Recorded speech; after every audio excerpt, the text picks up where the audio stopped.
Man, great job, Wes. Great job, brother. Music is on point. Like how I figured that out. That's a new one, huh, Wes?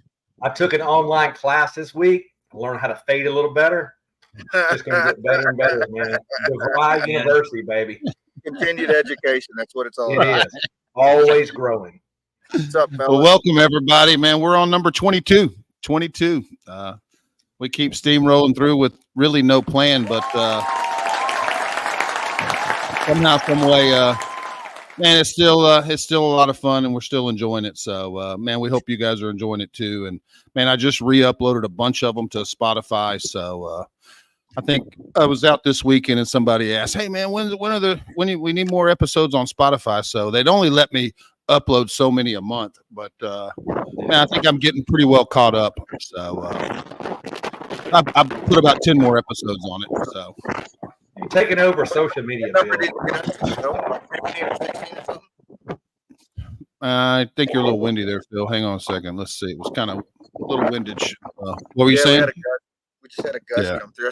What? How many episodes? What are we? 15, 16 episodes into Spotify? Yeah, I think I've got 16 something. I had the first 8 or 9, and then Spotify only lets you load so many, hours a month. And because I built up a bank of them, I did the first 8 or 9, and now I've got another 8 or 9. So, man, we still, like I said, once this month's over with, man, I should be able to catch up and then kind of upload them as they happen. So, they monetize as well, or can we ruin that for you also? No, you're pretty. I have no idea. I'm just uploading it. I don't think it's monetized unless I have no idea on the monetization for the. But I know there's people. I know there's people that want to listen to it as opposed to, man. Some people obviously, man, they don't have time to watch it, and whether they, they're a mailman or a truck driver, man, they want to listen to it while they're driving. So, and it's on Apple, it's on Spotify, it's on all the little platforms. Nice. So, yeah. Some people just don't want to look at us either. Let's just be honest. Yeah. They don't want to see all this for an hour, 15, 20 minutes. They don't want the full effect. Man, let's ease into it. Let's start with audio. Right. There's only just so much they can take. Right. Yeah. Well, good job, man. That's awesome. Yeah. So, and if you're I think, do you tell everybody to like it or no? Is that what you tell them, Wes, or no? Well, like it and share it if you're if you're enjoying the show, right? That subscribe button. I think that's by the bylaws. I'm supposed to say smash it, correct? I think so. We're still learning, guys. We'll get this by episode 90. I promise you we'll have it. Hit that like button, smash it, whatever you want to do to it. Just help us out. So man, it was a rough weekend for me. Man, I was down in Shiggin. Man, it was hot. I mean, it was blistering hot, and man, nothing I did felt right. There was, except for my pork. Pork was the only thing I felt good about. Everything else just felt rushed, hurried. I've forgotten all kinds of stuff. I was trying to just tape it together, and man, I got exactly what I deserved. I wasn't really prepared. But yeah, it was man, it was hot. And I remember last year we cooked that, and it was super hot. So I think next year, me and the wife are talking about during these hot months, man, we're going to spend 3 months just traveling. She's going to try to get her. She's going to try to get her job to let her work remote. She already works from home like 3 days a week. Man, she's going to try to talk them into letting her. I don't know if her job's watching this. Hopefully not. But man, it's coming. She's going to be asking for some time off. She's going to be wanting to talk to y'all. Yeah, it's coming. You know what it's about. Just showed your cards there, Bill. You just lost out, man. They're having a meeting on Monday.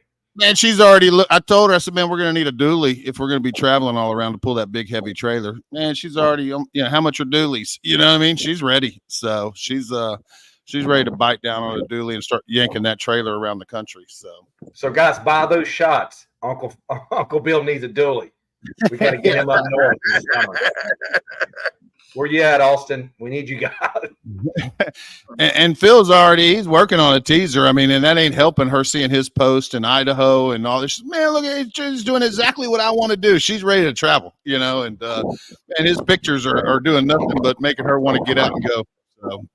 So, Yeah, part of Absolutely. I remember Seguin last year too, Bill, and I remember it's hot every year there. It's one of the Yeah. hotter contests just It because caught it's on middle. fire one year, didn't it? Remember Ira Green? Yeah, Didn't he catch it on fire? it did. Yeah, that was very eventful. He was cooking, probably 60 yards away from me, just across the way, and they bush hogged this pasture a couple weeks before the contest, and I mean it's like hay out there, and yeah, he had his drums going or whatever, and man, those drums get hot on the bottom, and sure shit caught the grass on fire, and I was in the trailer. I think I was glazing ribs or something. I don't remember, and I I guess Carmen said, "Hey." So I hear all this commotion. I come out of the trailer and I see the fire. I went straight for the fire extinguisher, run across there, and I don't run fast, but I was trying. And man, people are coming with buckets of water and everything, and man ain't doing shit. And well, I finally get there with the fire extinguisher, and I had done started the truck and drudged his RV out of the way because it was about to burn his Thank you, RV sir. down. And yeah, I went back and got another fire extinguisher. I spent I've emptied 2 fire extinguishers on it, but it was 3 feet from catching this tall dead grass, and the wind was blowing bad that day, kind of like it is here now. And if it would have hit that, man, it'd burn the whole damn place down. So yeah, it's very dry there. It's very high. There's a lot of trees around it, so it doesn't seem to get good airflow. So that keeping that in mind was a part of the reason I decided to head northwest altitude. And I don't know that part of the plan quite worked out because, and I think it was Saturday, it was 97, 98 degrees in Ogden, Utah, where I cooked. Now, granted, it's a dry heat. So it was an oven. Man, it's a little better, but, it wasn't exactly jacket weather that I was looking for. So, yeah. You'll get dehydrated pretty quick out there, will you not? What's that? You'll get dehydrated in that dry heat. I used to travel to Arizona a lot. Man, you before you know it, you can't even swallow, and you're sitting up under somebody's canopy with ice on your neck. Man, it's easy to get parched out here. Got to stay hydrated. Yeah, absolutely. Well, I tell you, we went on Sunday. I stayed the night. Me and Kit and Carl. Man, appreciate the donation, Carl. But man, we went to the Burnt Bean, and I was talking to Ernest. He was like, "How'd you guys do?" And man, we all got, none of the 3 of us did worth of shit. So he was like, "Man, it's the same for me. Every time I've cooked that cook-off," he goes, "Man, I've never done worth of crap." Right here it is, basically his hometown. Right. But man, Burnt Bean made up for it, man. It was great on Sunday morning. That breakfast there is, man, it's out of this world. So I saw the line, man. They don't play over there. Like they lining up in the morning early. Oh yeah. So yeah, it was good. I think it's going to be another hot one for me this weekend in Rogers. I text the promoter today. Man, you got any shade trees? Not a one. Ain't one shade tree. So it's going to be, yes, man, you're going to have 25 teams. He goes, I think we'll have 60 or 70. I'm like, are you kidding me? Yeah. I mean, there's not a whole lot of comps I think there's only 2 or 3 comps in the state this weekend. So, man, it's going to be, apparently it's going to be a hot one, and it's going to be a lot of us battling it out. So yeah. Thank God that mini split you got in your trailer works like, it's crazy cold. So Oh yeah. No, I'm good inside the rig. So absolutely. Yeah, I'll be headed to Rogers, which is just about 2 hours from the house. I guess you're Idaho, huh? Yeah, I'm in Idaho. We've been in Montana. We left Utah Sunday morning, headed up to Montana. I kind of, we got 4 or 5 days of really not much to do in between the comps, and Blackfoot, Idaho was only like 3 hours from Ogden. And I looked at the map that night, and I looked at my weather map that has little dots and what the temperatures were. And I saw it was quite a bit cooler in Montana up north. So we went about 6 hours north to Anaconda, Montana. Right. And stayed there for the past couple of days. We just left around lunchtime today and headed down. We're just outside of Idaho Falls now. So, yeah, it was fun. Utah, and that congrats again on that win, brother. But that Utah win that's right now it stands as an auto for the Jack. Is that right, Phil? Yeah, I don't know. So there's another contest in July. So I guess it's, if that one counts as well, which I think they're only taking like 18 teams maybe or something. So, and I don't know if it's first come, first serve, or if they're picking teams like an invitation. So I think I've heard different things, and I really don't know. assuming Right. it does count, I guess that math would be 50-50. Part, we talked about getting out of the heat and going north. Well, another part of that was, hedging my bets, kind of like me and you talked about the past, I guess, Yeah. month now, Bill. After last weekend before last, I told Carmen when I went and cooked Rosanki, I said, if we don't win this weekend, I think we're going to go to Utah, and then we'll cook Idaho. Utah knowing it'd be at least a 50-50, and then Idaho being an auto the next weekend. Now, of course, if I could change it, like and win one of the two, I'd rather be Idaho. But hey, it is what it is. And Right. I had a good cook. We got rewarded for it. Picked up number 6. We got a 50-50 in the worst case. Plus those 5 other bungs in Texas. Don't forget about those. That's true. No, So that did you really improved our chance on the draw. did you So- think your cook was as good as what it turned out to be? Because I watched it live, and it was every time it got up in that 4th place, I felt like you were getting that call. Was it as good as it showed on live, or were you kind of surprised by it? Man, Wes, it feels like that every week, bro. Hey, there you go. Good answer.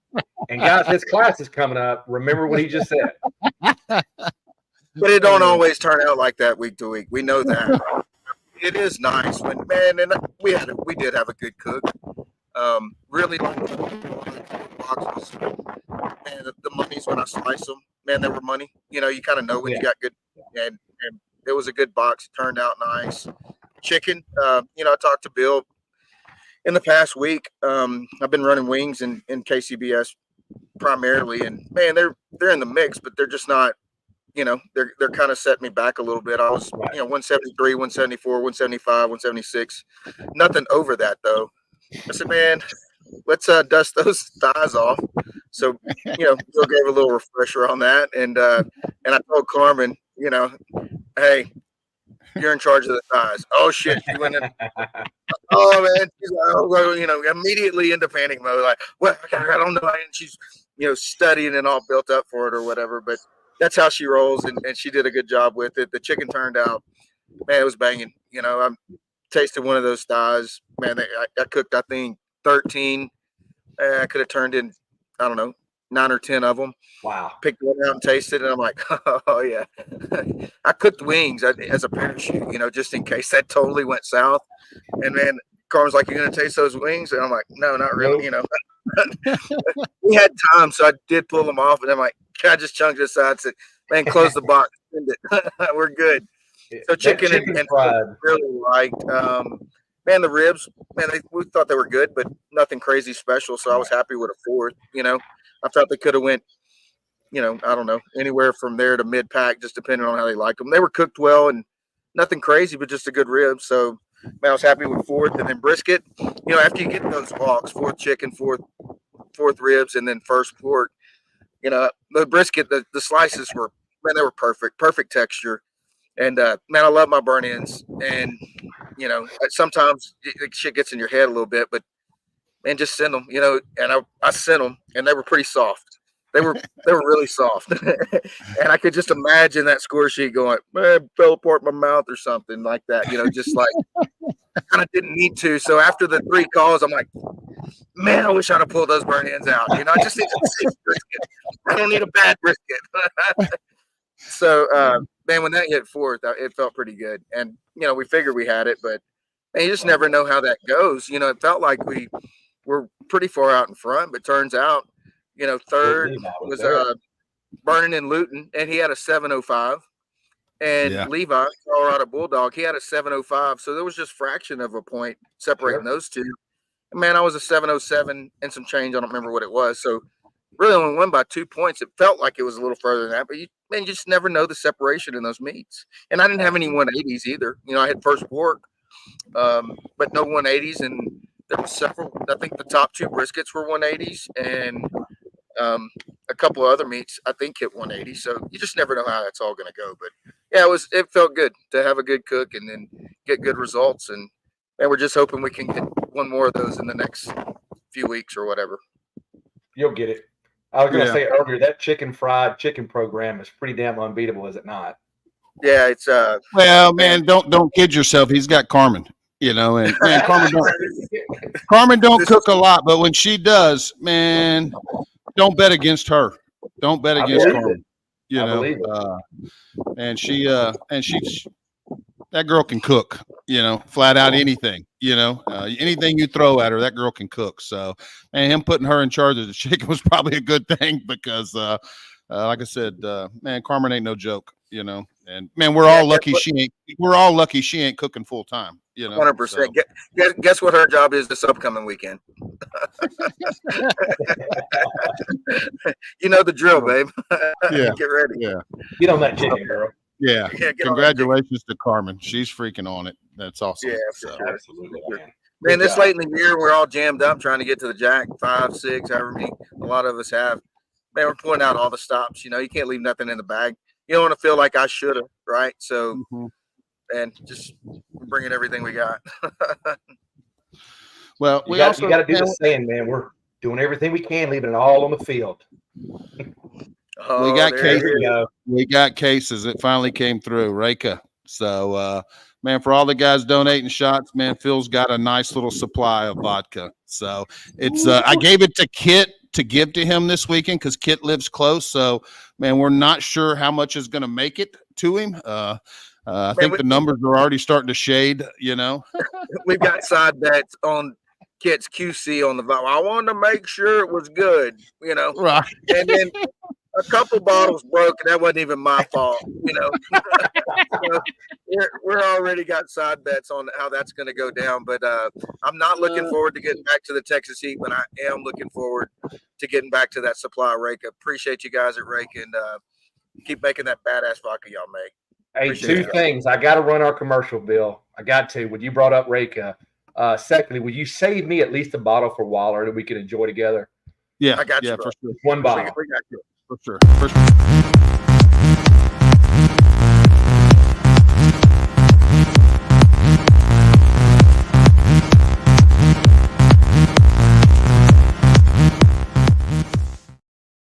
No, great job, Wes. Appreciate it, Reka. I mean, I really do. That's awesome what they did, man.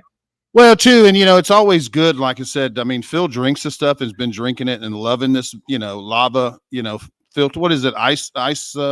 Yeah, so it's glacier water filtered through lava rock. And man, I don't know how that can not sound good to somebody. And it's way I drink it and vodka.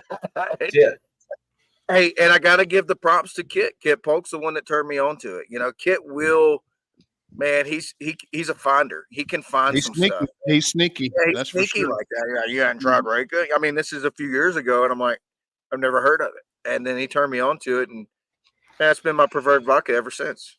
Yeah. We'll spread the love over here. Once I get my hands on it and try it out, we'll get it going. So I'm excited. Yeah, like I said, man, it's always great when you can partner with brands. And man, tonight's guest, man, it's another brand that we love. And we've been with Royal Oak for a couple of years, and all three of us are actually Team Royal Oak. So man, to partner with the brand and the people that become family. So and Craig's been that. So we're going to go ahead and bring Craig onto the show here and pop him in there. There he is, the ninja himself. What's up, my man? Yeah. It actually asked my name put in there, and I put the BBQ Ninja / corporate Craig. You know, I kind of which means you get a little sideways, but not too much to get them fired. That's what he's saying. Exactly. It is good to have a job that you can, you know, partake and have a few drinks while you're being sociable with everybody. That's true. Yeah. Now, are you sipping on something tonight, Craig, or no? No, not tonight. I'm trying to be good, you know, during the week, school night and stuff. Yeah, I got you, bro. I got you. I knew I had backup.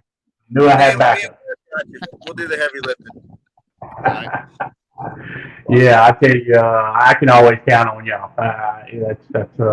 But to go back to what you were saying, Bill, I can't wait to try that vodka. But go back to what you were saying, Bill, man. I tell you, it's definitely a privilege of ours and an honor to have you guys a part of the Royal Oak brand, and you know, no better people when I was commissioned to build this brand when I came on to have you guys flag bearers and running up the hill and sticking it in the top of the hill.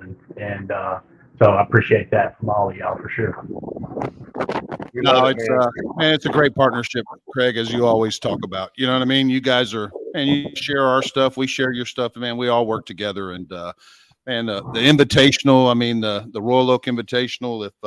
If you're lucky enough to get invited or win your way there, man, it's complete red carpet treatment, and you guys really go above and beyond to all the teams, you know, and not just us, right? So, man, it's great. So, Yeah, Well, there's no one out there better, and I gotta brag on you guys. No one builds your brand as a charcoal company better than Royal Oak. They take all their teams, they push their brand as much as they can. Again, the Royal Oak Invitational, I can't brag on it enough. I don't think I've ever been treated as good at a place ever. And if anybody's lucky enough to get to that, that's all you'll strive for. You got people striving to get to the Jack. When you go there, you're going to strive to get to the Royal Oak Invitational. And I mean that. It's that awesome.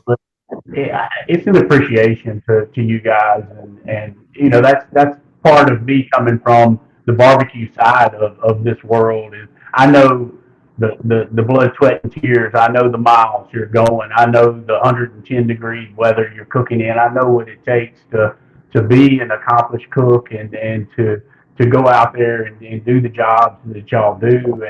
And you know you deserve that appreciation, and I tell you it's cool working there and knowing when it comes to the invitational that they spare no expense, or we spare no expense, because you know it's like, hey, what about this? They're like, get it, you know, what about this? Get it, you know. It's really, when it comes down to it, you know, it's the red carpet, like you said, because y'all deserve it for sure. Man, it is. It's the way I view it's my third year with Royal Oak, Craig, and man, the way I view Royal Oak, it's great products, man, it's great people, and it's a great partnership.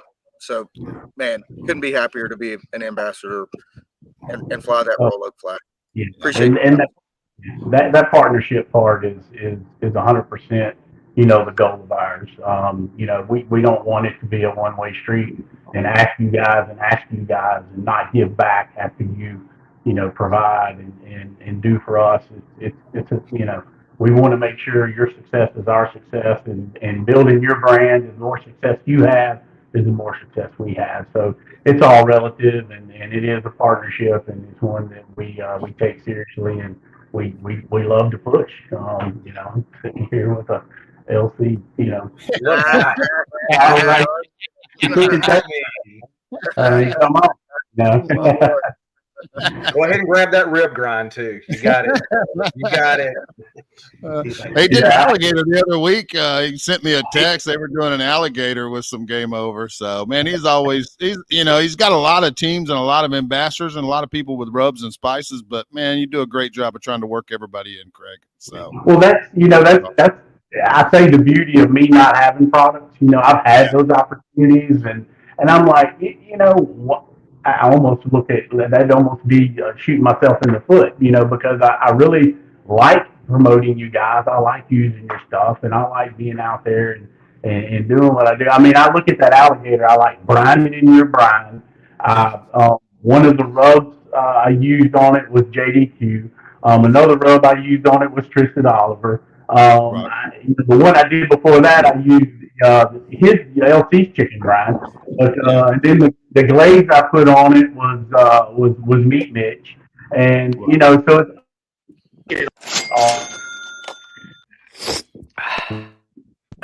and now I've got this exciting product of this crane attraction. I'm looking at using in that alligator tail stuffing now for the ranch rub. So Try that. That stuff. and looks shout good. out But yeah, that's man, he's in Alaska. Man, he's a viewer from Alaska. I got to get a drink to take his $19 shot. I think Phil's already taken it, but let me grab a drink real quick. I might have missed it. I'll grab another one as well. We want to make sure we get it. Man, that's really cool. So, Craig, you know, I know you cook a lot of alligators. You do a lot of events. You do a lot of presentations. Man, how many of those do you do a year? And this years I've cooked probably 10, 12.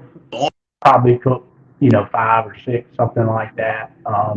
But it's pretty cool just because, I hunt them also. So I've got the whole, hunt them, I harvest them, I clean them, I process them, I cook them, I eat them. I do the whole process through everything. And, being a hunter yourself, it's very important for us to be, to once you get the animal to treat it, properly And for anything food. you caught and killed yourself tastes 10 times better. It does. It No does. matter what it is. And I love being able Yeah. to go all over the country and tell the stories of alligator hunting. And as soon as I pull up a picture of me standing beside this 11-foot alligator that we just carved, and see the look on people's faces, they're like, "Holy shit!" I'm like, "That's what we do in Mississippi. We do redneck shit down here, Have you ever chicken fried one, Craig? Have you ever chicken fried one? I tell you what, Billy, I got some meat in the freezer. That sounds like a day. date. Sounds like a date. Well, I'm just saying, us growing up hunting here, we would always chicken fry backstrap. And that's where kind of I got my team name from, is because, man, I grew up on, it was a delicacy at our house. If my uncle or, as a kid growing up, my uncles and everything would, they'd bring venison over, and, man, we would chicken fry it. Man, it was the best thing my mom made, was that chicken fried backstrap. So, we fried a lot of it, like nuggets and stuff. But when I'm thinking of what you're talking about, I'm thinking about getting a big piece of tail meat and hammering it down like a cutlet, and egg washing and getting the chicken fried seasoning and flour on it and dropping it in there. Yeah, I can see that. We'll get Carmen to do some alligator milanesa. So. Yeah, that's kind of the same principle. I can see it on a big plate where you're talking about, Craig. It's all laid out, hammered down, and boom. I guess you'd have to go mashed potatoes on that, right? Mashed potatoes and gravy with the alligator. Yeah. You got to throw some green beans in there. You're going to go mashed potatoes and gravy. Creole mashed potatoes. Craig, I saw the application in the state for the alligator draw. When is the season starting? I have put in for the draw. I didn't get it a couple of times, so I stopped. But when does the season start, and when are we going to see you on the rivers? Well, the season will start to be the last Friday in August. Okay. And now I actually get private land owner tags. Our owner of our hunting camp down in Chatham, Mississippi on Lake Washington, he applies for it, and we actually get 2 tags. And a tag is an alligator under 7 feet and one over 7 feet. So we actually get 4 alligators. But we're watching our numbers. We have like a 40-acre pond that we primarily hunt them on. So we're being mindful of the ones we take and the sizes, and we don't want to wipe them out and not have any there to hunt from year to come. So we don't fill all 4 every time. We may take. Last year we took 1. It just, the water was so low. It was, y'all know it was the drought and dry season. So once we pressured them a few nights, we got the big one. We got the dark night, the 11-footer, and they didn't come out after that. So we just eased back and came off the lake and said we're going to call it a season and leave them alone. So that's what we did last year. So. And is that a year-round hunting club that you've got, Craig? It's year-round, isn't it? Yeah. We're fortunate enough to be able to go down there. I was down there last weekend. I'll go down there this weekend, and really this time of year is so hot. It's just I'll take a ride in the morning to go kind of watch the alligators come out in the morning. We start watching them early on, and then late in the afternoon watch the deer come out and feed on soybeans and corn and. But during the middle of that day, I'm in the hacienda watching something on TV. It's too hot. That part of the state where he's at, I'm telling you guys, that is just absolutely perfect with wildlife. That's what you do over there. You eat and you hunt. Yeah, we're blessed to have. We're right on the Mississippi River, so we've got a mile on the inside of the Mississippi River. On our camp, we actually got a sandbar where you can kick back and hang out on the river and kind of watch the water and the barges flow. So that's always nice to do in the summer. Get a cool beer in the shade tree and watch that river go north and south. But yeah, we primarily hunt alligators. We dove hunt. We duck hunt. We squirrel hunt. We deer hunt. We're trying to build our turkey population up. We haven't hunted those yet, but we've got those numbers getting about to the point to where we can start turkey hunting. But turkey hunting and crappie season, crappie spawn, that kind of comes at the same time. So you almost have to pick your poison. Plus, that's the time I start really traveling and I'm gone a lot, so I don't have an opportunity to do that as much. Well, me and Phil got on a lease here. We got a year. I haven't been up to it yet, but man, we got on a lease here. Man, I think they've got dove, they've got turkeys, they've got deer. Yeah. But I think Phil, you've been up there and looked at it, huh? We just got on it this year, so. Yeah, me and Carmen and Reed, we went up there and checked it out. Maybe back in March, I think. It was a lot. Well, maybe it was April because it was turkey season when we went. And rode around and saw a ton of deer. Man, there's a ton of deer on that place. And talked to some guys that are on there, and man, they said the dove hunting's unbelievable. So, yeah, it's year round. A year round Texas lease really means like half the year because and you're gonna get like 30 minutes a day, and you're gonna be boiling out there. So, yeah, we don't no ponds, no fishing or anything like that on it. But man, it looks like the deer hunt's gonna be pretty awesome. I've already invited Craig and Phil multiple times. Y'all want turkeys. You know where to come to get them. Come to my place. They're overrunning. Come get them. You guys get together. Wes, I'm coming next year. There's got to be some hold you to it. Somewhere in that direction. So I'll make a couple-week road trip, and I'm coming. This year, I almost pulled the trigger on it this year. I know you did. Just a little kind of hard to put together, but I'm going to plan on it next year. So let's do it. We'll get Craig up there as well. So we're going to come in and be the heroes. That's the goal. Yeah.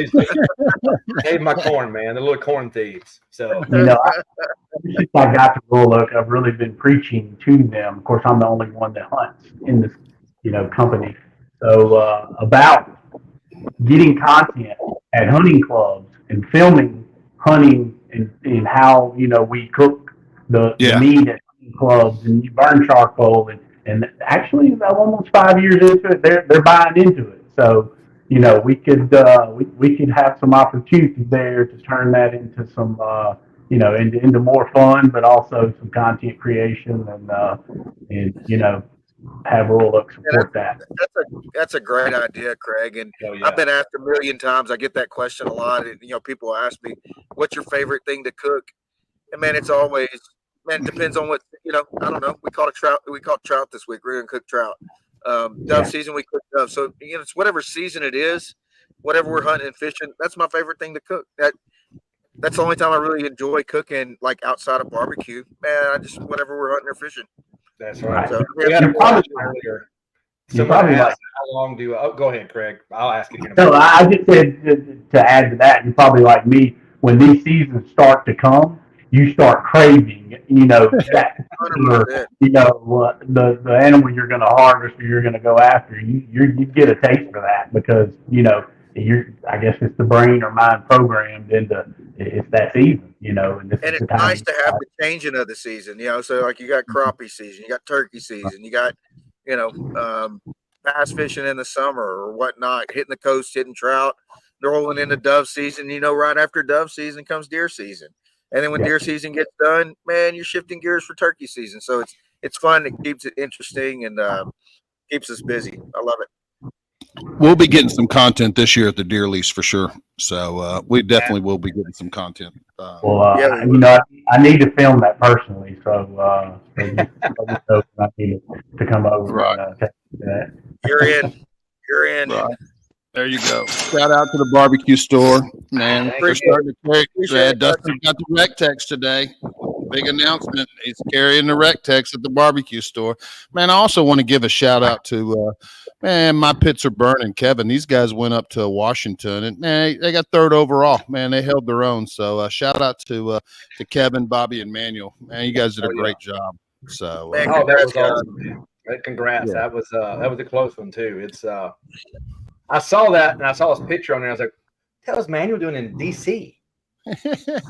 Right. So good job, guys. Yeah. And No, I good think job. they might have got the worst heat of the weekend. I Yeah. heard on the news. I don't remember what it was, but the news one night, a few days ago. I think it was for Friday or Saturday. They said it was over, 101 degrees or something that day. I think it was Friday. And man, that was the first time DC been over 100 degrees in, I don't know, like 19 years or something, right? So man, it just planted right on top of them. They brought Texas with them for real. Texas, Sure. they had brought the heat with them. That's for sure. So They drove 20 hours to get away from it, and they're like, they hitched up to it and pulled it with them. Man, that shit Poor follows us bastard. no matter where we go. So, Craig, And if anybody everybody needs knows warm you. water, call us. They know you obviously as the content guy. We're everyone now starting to say, "Hey, that's the Royal Oak guy." But I know a lot of people still realize, but it's kind of in the background. You used to be a pretty badass competition cook. Talk about your history, man. How you started and what you did, because that's where I got to know you, knew the name. I was like, man, this guy used to run all over the NBN circuit, and then you kind of gravitated towards the corporate. I mean, it's been a long it's been a long road. I've been at it this year. It'll be 30 years. damn. That I've been into cooking barbecue professionally and been in the game, so to speak. But like you said, that was I started with a ragtag team out of college, a bunch of guys that wanted to cook here at the local competition, and basically just drink. They needed a team to qualify for the Memphis in May draw. So we were like, hey, we'll do it. We went out there. Of course, we finaled and got third and shoulder, and of course, that's like anything. You get that call, and your competitive juices start flowing, so that's when it all started, and did that with that team for like 3 years. We cooked Memphis in May 3 years. We were middle of the pack. We finaled a few times and did all right, and through that, it's when I met Gary Rowark and Ubon's crew, and actually went to Delta State with Leslie and her sister Jennifer, and both of their husbands, Doc and Kevin Long. We all went to Delta State together. But so when my team kind of went their ways, moved off and got married and everything, Gary called me up and wanted to know if I wanted to join Ubon's, and if him back then, or he was just absolutely killing it. He had just won Memphis in Legend, man. And so I was like, who better to learn from than him? And so that's when I started, cooking with Ubon's, and that was probably 26 years ago, 25 years ago, something like that. So we've done well, in the 40s and grand champions, and we've done well at Memphis in May, walked there many times, and same way at the Jack. Been fortunate enough to cook there 4 or 5 times and have several calls. And now I get to judge the Jack, which is awesome. Kind of gone full circle with that. But yeah, we still cook Memphis in May every year. We were 5th in whole hog this year, which it's good to jump in there and still be relevant.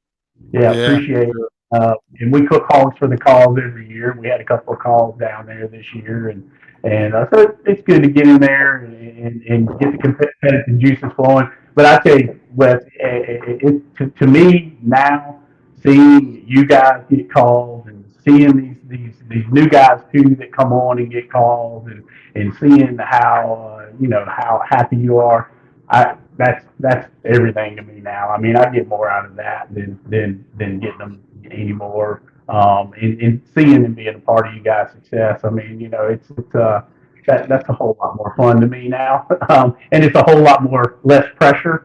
And I can fly in and fly out to these events and not have to drag a rig all across the country, because I've done that. I've been there and done that. We did that for 15 years. NBN Team of the Year several times, and we ran the road and did the every weekend thing. So that's another reason I respect the heck out of that, because I've been there and I've done that, and I know what it takes to do that. So all the respect and kudos in the world. But to me, seeing that, that's why I watch them on the camera when y'all go live and the boards and everything. I watch that, man. I'm jumping up and down. I'm celebrating. A lot of times I'm calling afterwards or texting or something, and congratulations, way to go, and all that. So that's kind of where I am now in my career. I mean, we do more events and vending and go and do appearances at different events and things around, and so and teaching a class every now and then is fun to do, and just something different. I did 6 whole hogs, 6 different styles in Portland this year, and that was wild. That was fun. It was interesting, and it was good. I mean, and I mean, it was a great crowd. It sold out, and Appreciate it, Kevin. Yeah, appreciate you, Kevin, man. Great job again, brother. Greg, you're going back out there again this year, huh? To Oregon? Yeah. I'm actually next week heading out to Sweet Home, Oregon, to the Icebox Festival, and that's an awesome festival. Oregon, and they'll probably have 40 teams, 35, 40 teams, and the setting is right there at Icebox Performance, which is Will Garrett's place down there, and mountain on a big lake, and they'll do the 4th of July fireworks. And Victor Perez will be there. He does the live fire with he'll be cooking cougars. He'll be cooking a whole cow. He'll be cooking alligators. He'll be lambs. You name it. They put it on. Big Hobby comes from Texas, and they put on a huge display there, that live fire cooking, and it's a lot of fun. And looking forward to doing Oregon in the Mississippi Lights, 110 degrees here, so that'll be fun. The Windy City Smoke out in Chicago. Don't let Carmen hear, but that ain't too far from where we're at. I mean, man, you keep talking. I'm doing some math in my head. If we went there and I could find somewhere to plant my trailer for 6 weeks, and then we fly to Houston, and then we leave it right there. Go back to Oregon and get my trailer. This could work. I can make all that happen. I can make all that happen. Did you say the cougar? Did I hear that correct? Yeah. They did. It ain't the one. Actually, harvest a couple of Hit the button. Yeah. No, I just didn't know you could eat them. Hell, I guess you can eat anything. We're eating alligator, man. We're eating, water lizards. Sweet, huh, Craig? Is their meat kind of sweet? Yeah. Cougar? It is. It's a dark meat. It's but it's they chicken fried or what? Man, I tell you what, you can chicken fry anything. Bill, that name is what got my attention when I first saw your name across the sponsor out there. Exactly. Bill, tell him what Johnny Trick called. What's his nickname for you? Johnny Trick. Bill. Oh, mashed potatoes. He likes mashed potatoes. Oh, chicken fried. He nicknames them mashed potatoes. Where's mashed potatoes? Yeah. He loves it. Yeah, he loves it. That's awesome. Well, speaking of Australia, you've been over to Australia, huh, Craig? You've been a few times, haven't you? Well, I've been once. This was about I guess it's going on about 6 years ago now. Leslie and I, Leslie Scott, my cooking partner, we got to go over there and be, featured pitmasters at one of the KCBS events over there, and it was really, really cool. We got to cook, four Berkshire hogs for a VIP event one night right there in the Vic Market,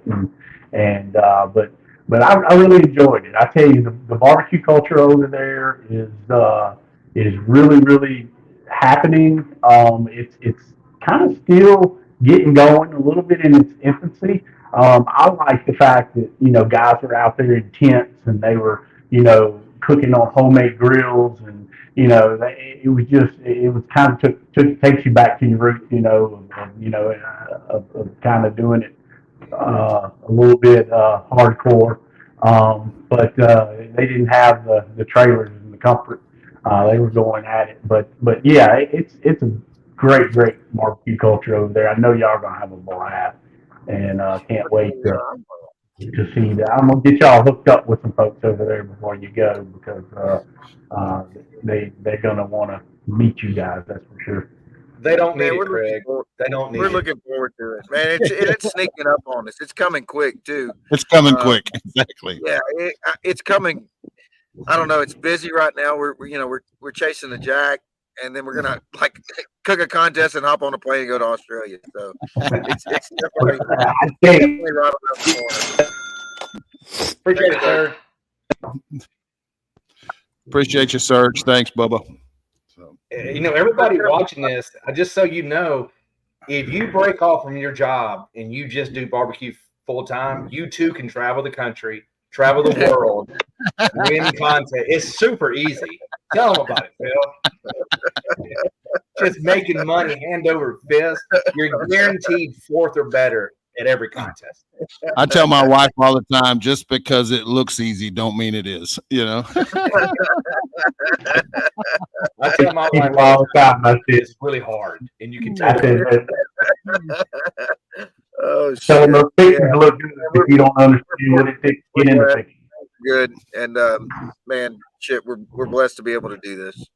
Yeah, it's not a bad way to make a living. I'll say that. Yeah, I still have those notes, everyone. Seriously, I can get a few. Just hit me up after show. Been selling really well.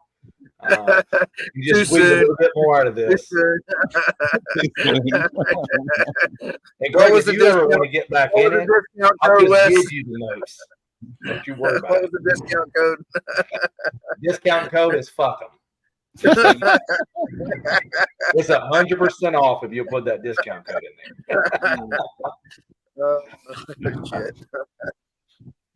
So you're going up north. We're out after that, man. Your schedule, I guess does it start ramping up? I know we talked about it, but I know you're going to be at the Royal. We at the Jack. When do you get a break, and when is your off time? Well, it works perfect. And that's when I head to the woods, and that's when I disappear. And so really the end of November, the month of December, and the month of January, I'm kind of off the grid. And but then February it starts back, and it's hammered down all the way through. Because I go to Chicago after I get back from Oregon, and then got a little break in August. But that's ramping up for alligator season and dove season and things like that. And then April is, like you said, the Jack, and then the Royal Oak Invitational, and then the American Royal, and it's bang bang bang right there. And so finish it off with that and disappear. And you go up to one of my favorite places that I learned from you years ago. I followed you and saw that you had gone to a place called Pig Beach in Brooklyn. And I was working Brooklyn one year, a couple of years ago, and I was like, I saw Craig go over. Let me go try it out. I was probably 2 blocks from it, and I walked over. That place is unreal. Yeah, man, it is absolutely unreal. The sad thing about that, Wes, is that place in Brooklyn now is just a hole in the ground. They didn't own the place; they were leasing it, so it got sold to a condominium, company, and then the company knocked everything down. Appreciate it, Dan. Yeah, it's there. They got a place in Queens. They got a place in Louisville, Kentucky, and a place in West Palm Beach, Florida. So when you're traveling around, you have to visit those too. Great. I definitely will. I didn't know that was so. I got to go to that one, and it was awesome. I did not know it had moved, man. It was in a great location too. I thought anyway. What I knew about Brooklyn. Nice, man. Well, I'll definitely try. I always try to. When they got nothing but a parking lot on the Gowanus Canal, which is the most polluted canal in the United States, and it was nothing. They pulled in an old hickory and threw out some picnic tables, and that's how they started. And Right. then, of course, it just exploded. But and then it was a fine-tuned running machine when it got sold. So kind of hated that for those guys, but they're landing on their feet. Oh, good, man. Maybe we can get them back where they need to be. It was actually some damn good queue as well. You know, it wasn't just a good atmosphere. It was damn good food. Yeah. Well, and I was going to ask you too, Craig, you know, you've traveled all over and you do a lot of these big events, whether it's Hogs for Cause, you know, man, you're involved in a lot of these bigger festivals. Man, do you have like a top list of which ones you really, I mean, I'm sure you look forward to all of them, but man, is there like a top 5 or is there, I mean, outside of maybe Memphis and May is probably number 1, I'm guessing, you know? Yeah, you know, Memphis in May is just one of those that's near and dear to my heart, just because that's been the MBN World Championship for me for the longest time, and I'm hoping that you know Liberty Park and on the river, you know, Smoke Slam can get all that figured out, and everybody be in one place and be back together, because it was a little odd. I went down and visited one and was at the other, and kind of you know, just would like to get figured out. But Hearts for the Cause, man, it's really one that's near and dear to my heart. We Ubons has been a part of that event since the second year it got going. So, you know, and it's in year like 10 or 11, and it's raising millions of dollars now. I think first year it raised like, you know, $3,000 or $5,000, and I think this past year it raised over 2 million. So let's just be a part of that, grow and it benefit, you know, the kids with pediatric brain cancer, and for them to grow and be what it is, and that's been one that's great. And the Windy City Smokeout's another really cool one. I've been cooking in it for, I think this will be 11 years now this year. It's one that has grown from a little side parking lot in downtown Chicago with about 5 cook teams and, you know, 10 bands to 4 days of 25,000 people a day with about 20 cook teams and you know, bands for 4 days. I mean, they're the top headlining bands. It's out at the United Center now, so it busted at the seams and grew, and it's a huge one. And that one's always fun. I like I like Chicago. Chicago's just a town a city that I like to go to, and but it's like any of them. I get 4 or 5 days there. Oh fuck! Appreciate Thanks, you, Chris. And you know, it's been a few years, and like going out there and doing that one, it's a lot of fun too. So you know, Houston Livestock and Rodeo. I mean, that one is amazing. You know, you can't really talk festival cooking or competition barbecue without bringing it up too. So, and then you got the American Royal in there, which up till 3 years ago, I'd never been to the American Royal, and that was always, it was during kill season, you know, hunting season, and it was the, you know, KCBS, which I didn't cook, so, you know, I just really didn't have a reason in my career to go and do that one. But, you know, we can't even bring up all this without bringing up the Jack.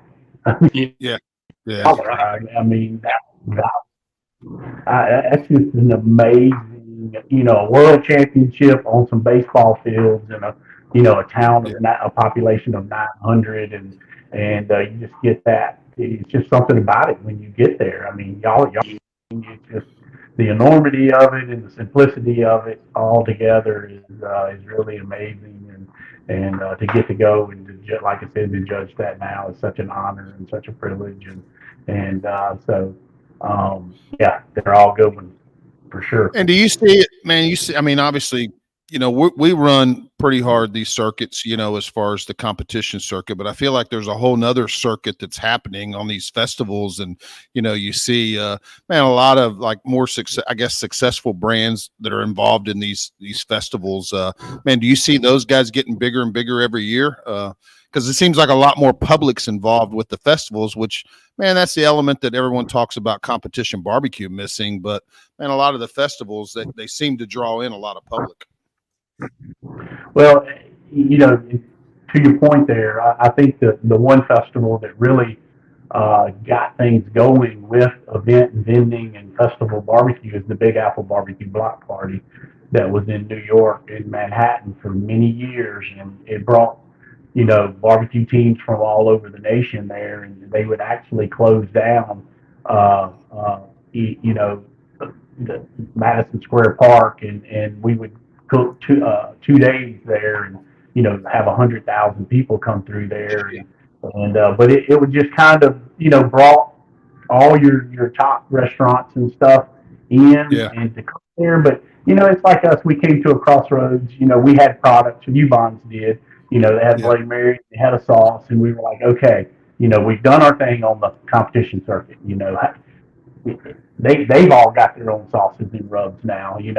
Do we want to go start hitting these festivals and get ourselves in front of 30, 40,000 people that could see and eat our product and sample it and have a lot better opportunity to go out and buy it than, you or Phil that's got your own stuff that, you're not going to buy our stuff. So we kind of came to that crossroads at one time, and so that's what we decided to do. We were going to go into the vending and the event cooking and do that. So we were there. When the Q festivals got started, we helped get those up and going and really established, and so kind of was in the middle of getting a lot of these festivals started and being a part of that. And but it is, you reach a lot bigger market, but I can tell you got to have a lot more help. It takes people.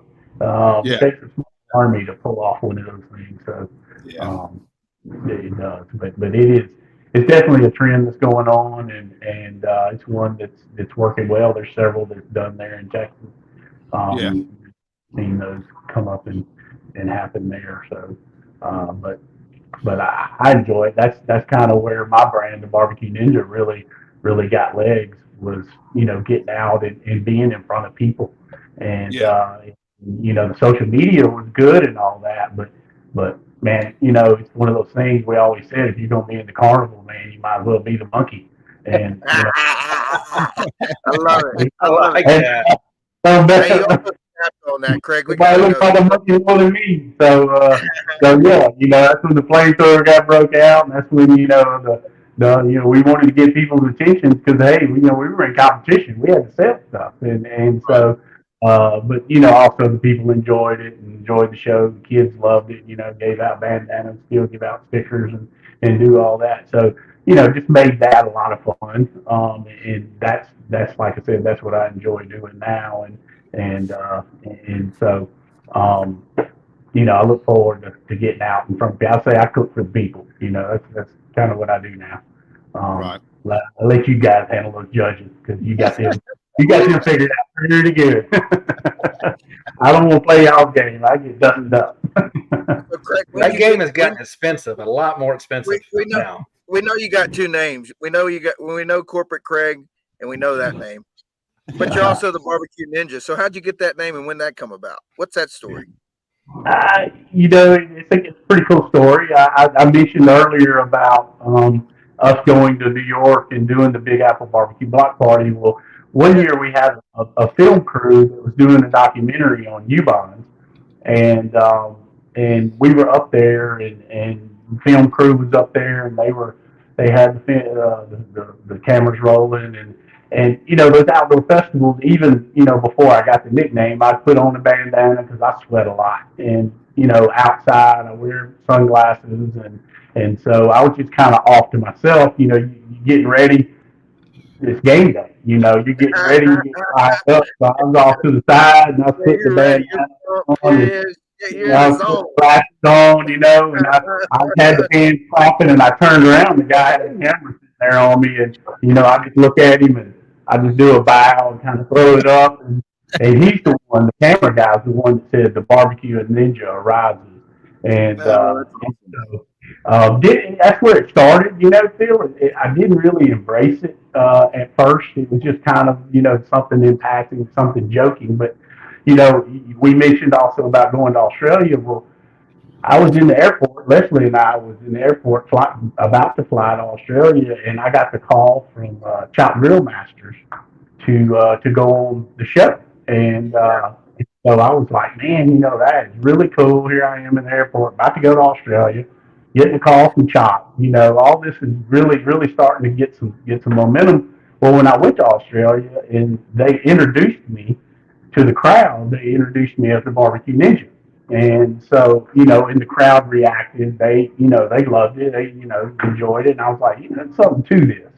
And thinking I was fixing to go on national TV too, I said, I gotta, take advantage of this. This is the opportunity. And I came back and Erin Campbell on our cook team, she was doing graphic design at the time, and I sent her an idea of a sticker or a logo, and she came back with, it's not what I sent her, it's what she came back with, and of course it was a home run. I was like, yeah, this is me. This is perfect. And then I went on Chop Grill Masters, and then everything just really started going, and momentum started going, and then we started doing the live events, and just started rolling with it. That's a really cool story. A lot of fun. Yeah. Shit, yeah. Been fortunate enough to cook in the James Beard House. That's something Leslie and I've done, and we just look at we're a couple of rednecks from Mississippi, and here we are, cooking at the James Beard House. But that was a wonderful opportunity that we got to do, and so just like you guys say, we've just been so blessed and being able to do what we do and do it for a living, and look around with the people we get to do it with is there's some out there that probably we won't mention, but anyway, overall 99% of these people are just wonderful, salt of the earth. You're right. And, yeah. But, No, it's a great family, and like I said, it's, man, you're building lifelong friends. It's more than just barbecue. There it is. There it is. Hey, awesome. Do you have that tattooed on you? Like Shirley, right? No, I'm not a tattoo guy. That's not. Yeah, I knew you got it along with Kit for a reason. I ain't getting But I do have my fraternity letters on my ankle, so I do have one. But that's all. Sounds like you need two. Sounds like you need to do, bro. That'd go good on your forearm. Right. I love sticking those stickers all over the place, man. I mark up all kind of. Yeah. So tell us, what's Roll Oaks, man, killing it out there. Had a good year. Well, let's talk a few new product releases and anything coming up the pipe. Yeah, it has. It's been we've had a really, really good year. This year, we came out with the Flame Saber, which is a cool accessory. Love that thing. Yeah. And as far as new products, we came out with the supersized Insta-Light. I know us competition guys don't use a lot of Insta-Light, instant briquettes, but that's been the number one new product, charcoal product on the market this year. So it's done very well for us. And of course, our lump charcoal still continues to be the top lump charcoal in the nation too. So it continues to roll and do well. And our pellet, man, our pellets just every year it's gotten better and better and better and better. And I mean, and that was the cool thing I got to do when I came on with Roll Oak, because they were just looking at that pellet, so I got to do a lot of experimenting with it, a lot of the research and development with it, and it kind of saw it get to the market and do that. So after I used it, it's a home run. I mean, it's an awesome. Man, and for the people who don't know, that's a charcoal pellet that's water resistant.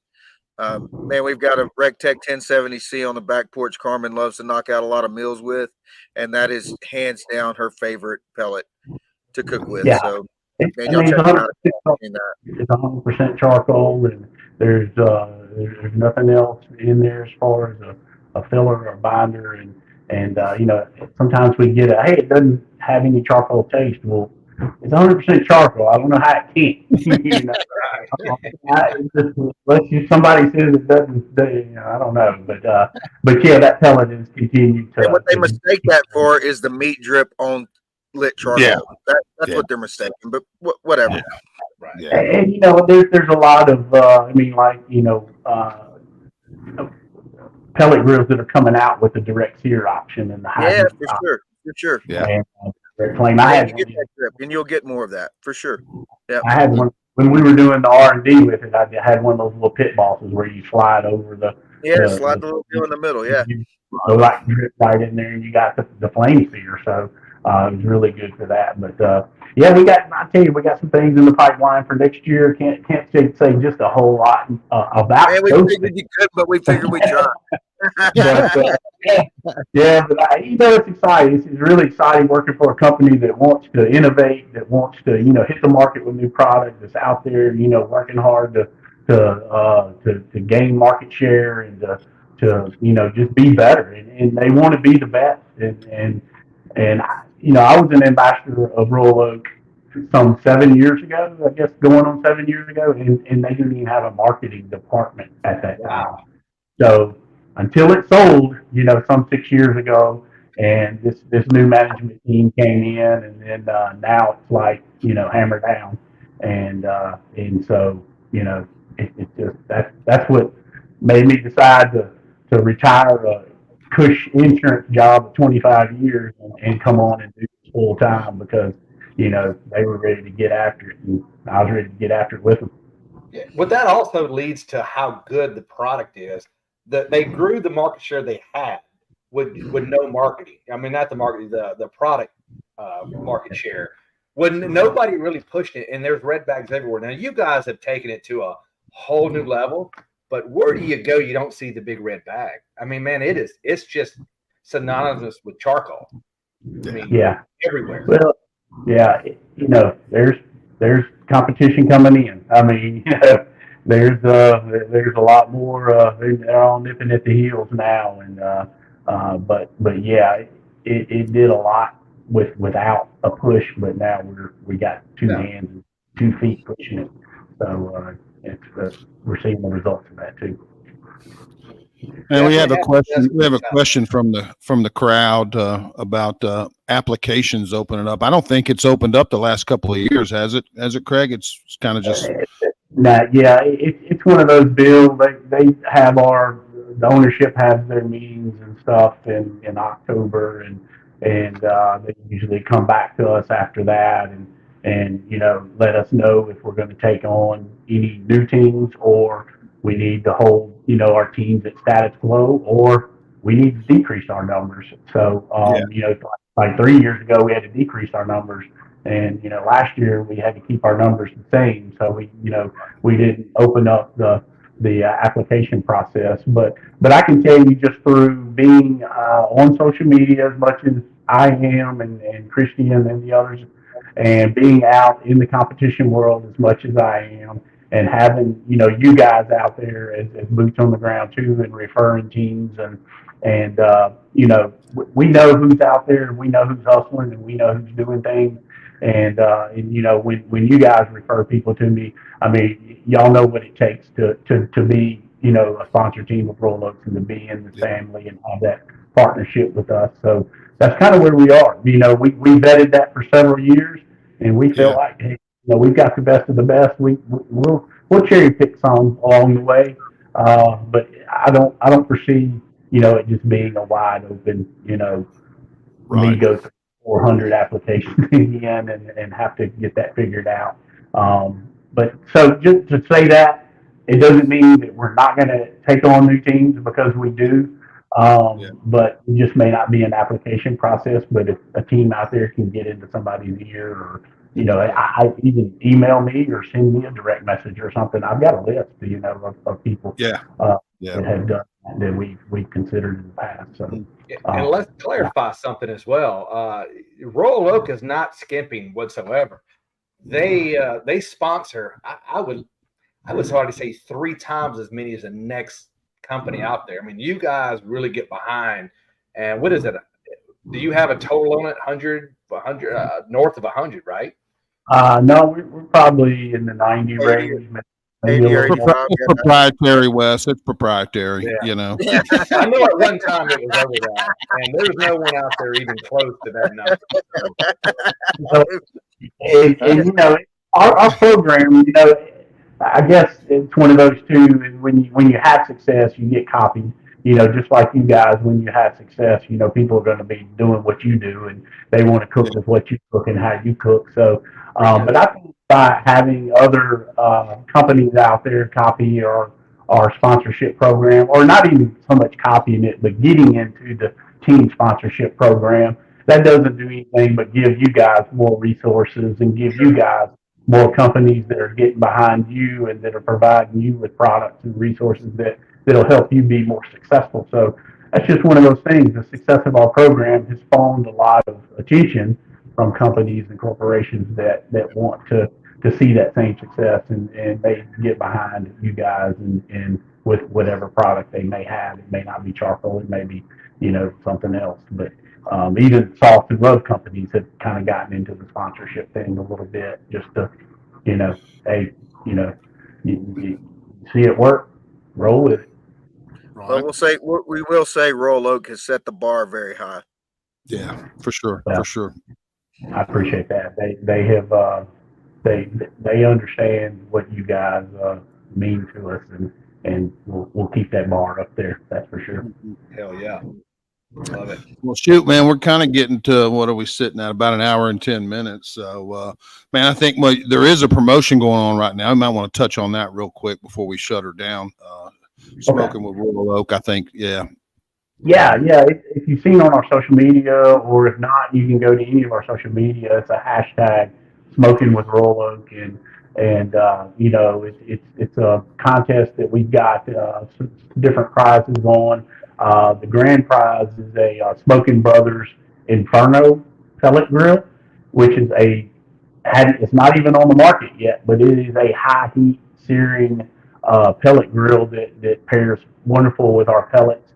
And there's other things as far as products that are on there also.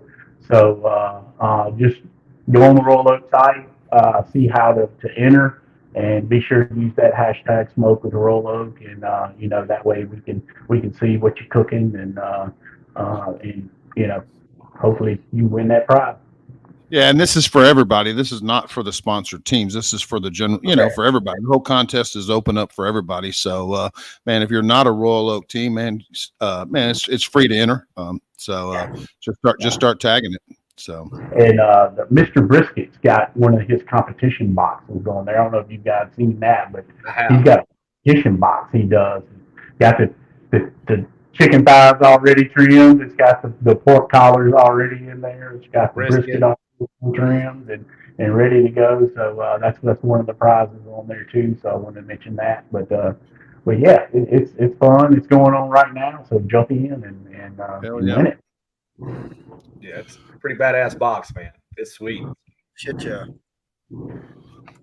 Well, man, I don't know about you guys. Y'all got anything else y'all want to throw out there before we close her down, Wes? Phil, any questions from the viewers? Man, I did see quite a few people commented on that organ cook-off, and man, I'm over here kind of doing the math. Man, I'm sweet home, huh? 12 hours. Man, 12 hours, I can be there in half a day. That ain't that far away. So, Phil, you only live once, man. Just do the YOLO thing and just drive. Go. You're closer there than you are back home. Yeah, I seen Carl's like, I got family. You can park the trailer there, no problem. Jason, y'all come on. Hey, man, we're going north. We're going.